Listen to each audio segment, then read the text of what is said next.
Student, स्वागत है आप सभी का हमारे यूट्यूब चैनल पर। आज हम लोग क्लास 10th मैथ को पढ़ेंगे।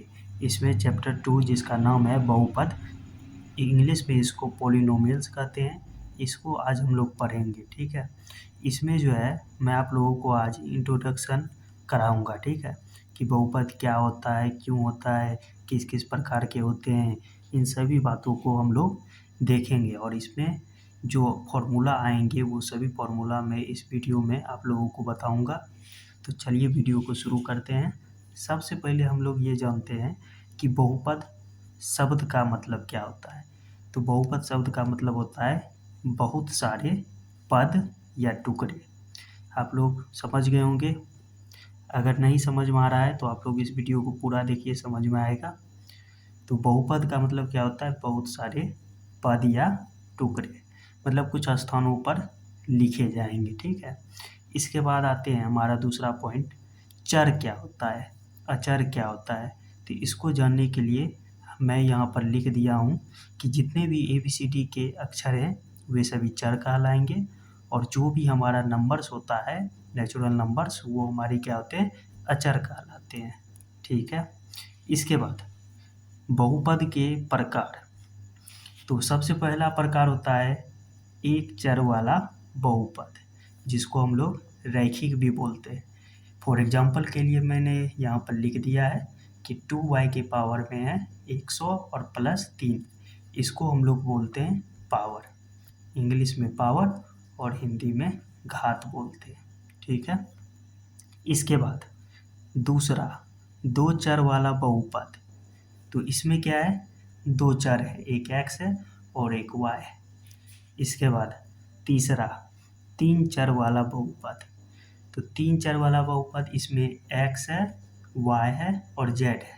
अभी मैंने आपको बताया था कि ABCD अक्षर जो भी होते हैं वे क्या कहलाते हैं, चर कहलाते हैं। ठीक है, जैसे यहाँ x, y और z दिया है, तीन चर है, इसीलिए इसे तीन चर वाला बहुपद कहेंगे। और साथ ही साथ हम लोग जानेंगे एक घात वाला बहुपद। तो एक घात वाला बहुपद जो होता है, जैसे यहाँ 2y लिखे हैं, तो इसका घात कितना है, एक है, कुछ नहीं तो एक है। इसके बाद दो घात वाला बहुपद। तो इसमें हाईएस्ट डिग्री या घात जो होना चाहिए वो कितना होना चाहिए, 2। ठीक है, तो ये हमारा दो घात वाला बहुपद कहलाएगा। इसके बाद तीसरा तीन घात वाला बहुपद। तो तीन घात वाला बहुपद मतलब घात कितना होना चाहिए, 3। घात कितना होना चाहिए, 3, तो इसे हम लोग बोलेंगे तीन घात वाला बहुपद। और साथ ही साथ हम लोग शून्य घात वाला बहुपद भी देखेंगे यहाँ पे। तो शून्य घात वाला बहुपद मतलब डिग्री कितना होना चाहिए, शून्य होना चाहिए। कितना होना चाहिए, शून्य। तो वो हमारा शून्य घात वाला बहुपद कहलाएगा। अब एक लाइन जो मैं आप लोगों के लिए नोट में यहाँ लिख दिया हूँ, क्या लिखा हूँ आप लोग ध्यान से पढ़िएगा, कि बहुपद चैप्टर में बहुपद प्रश्नों का हल उनका शून्य कहलाते हैं। मतलब बहुपद चैप्टर से जो भी प्रश्न आप लोग बनाइएगा, वो प्रश्न का जो हल होगा तो उसको हम लोग क्या नाम देंगे, शून्य का नाम देंगे। ठीक है, चलिए अब आगे बढ़ते हैं। अब हम लोग बहुपद के शून्यांक और उनके गुणांकों के बीच संबंध को जानेंगे। तो इसमें सबसे पहले हम लोग शून्यक जो भी ज्ञात करेंगे वो शून्यक अल्फा, बीटा और गामा के नाम से जाने जाएंगे। उनको हम लोग अल्फा, बीटा, गामा के नाम से पहचानेंगे। ठीक है, इसके बाद सबसे पहला है जो बहुपद हमारा है, वो बहुपद कौन सा होगा, दो घात वाले बहुपद। तो दो घात वाला बहुपद फॉर एग्जाम्पल के लिए मैंने एक लिख दिया है। इसका व्यापक रूप जो है वो क्या होगा, व्यापक रूप ax² + bx + c बराबर 0। बराबर में 0 आप लोग लिख सकते हैं। ठीक है, क्योंकि ये बहुपद है। इसके बाद शून्यांक का उपयोग जो करेंगे, तो हम लोग यहाँ पर दो घात वाले बहुपद में अल्फा और बीटा का ही केवल यूज करेंगे। ठीक है, क्योंकि हल करने पर दिए गए चर के दो मान प्राप्त होंगे।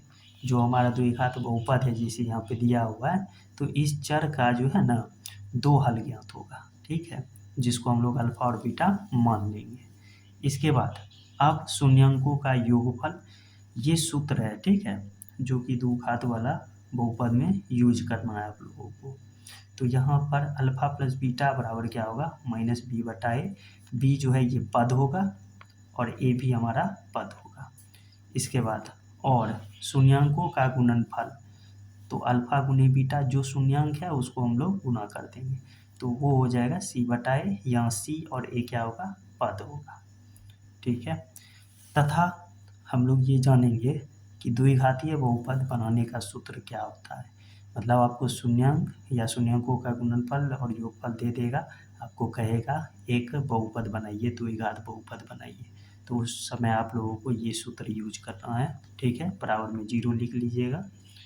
चलिए, इसके बाद तीसरा नंबर है हमारा, ये दूसरा नंबर, कि 3 घात वाले बहुपद। तो 3 घात वाले बहुपद जिसको त्रिघातीय हम लोग बोलेंगे, तो इसमें जो है, जैसे फॉर एग्जांपल के लिए मैंने एक लिख दिया यहाँ पर 3 घात बहुपद का। इसके बाद इसका व्यापक रूप क्या होगा, ax के power 3 plus B X square plus C X plus D equals to 0। ये हमारा इसका व्यापक रूप होगा 3 घात वाले बहुपद का। अब इसमें जो सूत्र यूज करना है वो क्या है, वो है कि शून्यकों का उपयोग जो करेंगे, वो क्या उपयोग करेंगे, अल्फा को, बीटा को और गामा को। अब 3 घात वाला बहुपद है तो स्वाभाविक है कि इसमें 3 आंसर आएंगे, ठीक है। मतलब चर का जो है ना 3 मान यहाँ पे हम लोगों को देखने को मिलेगा।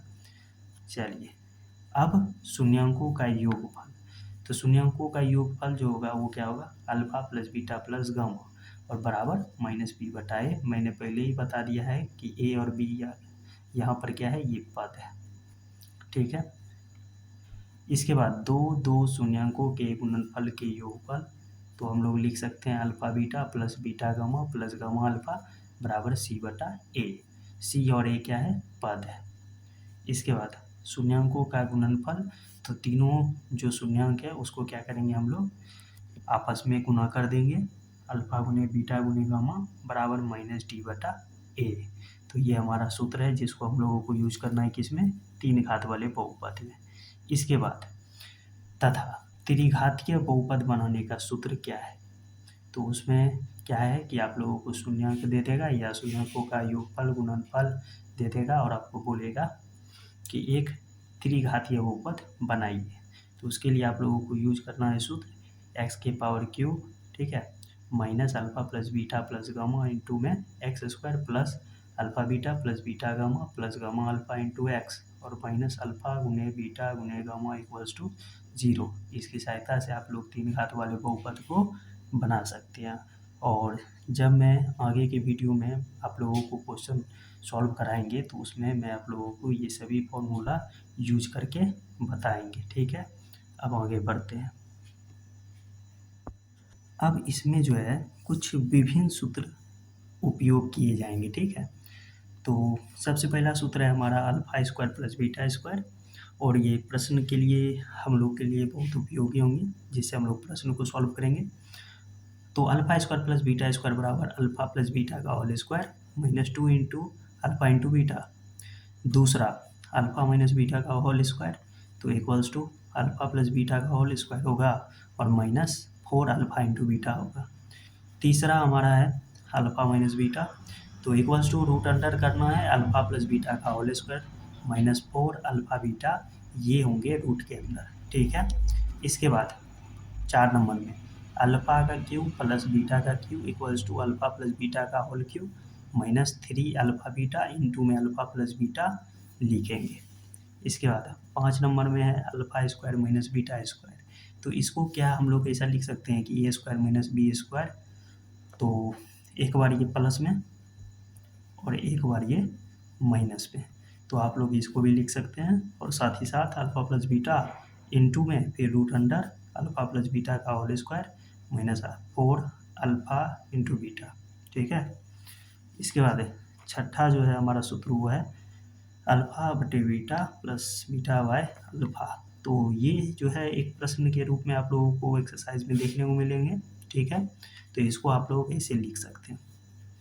इसके बाद 7 नंबर है हमारा alpha square beta plus alpha beta square equals to alpha beta और इंटू में अल्फ़ा प्लस बीटा। तो ये भी हमारा एक प्रश्न है जो कि आप लोगों को एक्सरसाइज में देखने को मिलेगा।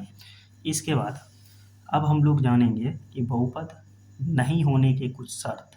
तो बहुपद नहीं होने का शर्त है कि बटा में ABCD का अक्षर नहीं होना चाहिए और रूट में ABCD का अक्षर नहीं होना चाहिए। अगर बटा में और रूट में हो रहा है ABCD का अक्षर तो वो बहुपद नहीं होगा, वो बहुपद नहीं होगा। तो बस इतना ही फॉर्मूला आप लोगों को याद रखना है। आप लोग अपनी कॉपी पर लिख लीजिए। ये सभी फॉर्मूला को यूज करके आप लोग अपने बहुपद चैप्टर को बड़ी आसान तरीके से सॉल्व कर सकते हैं। तो मैं उम्मीद करते हैं यह वीडियो आप लोगों को बहुत अच्छा लगा होगा। अगर अच्छा लगा है तो लाइक शेयर सब्सक्राइब कीजिए। मैं आप लोगों के लिए अगला वीडियो बहुत जल्द लाऊंगा। तो मिलते हैं, तब तक के लिए धन्यवाद।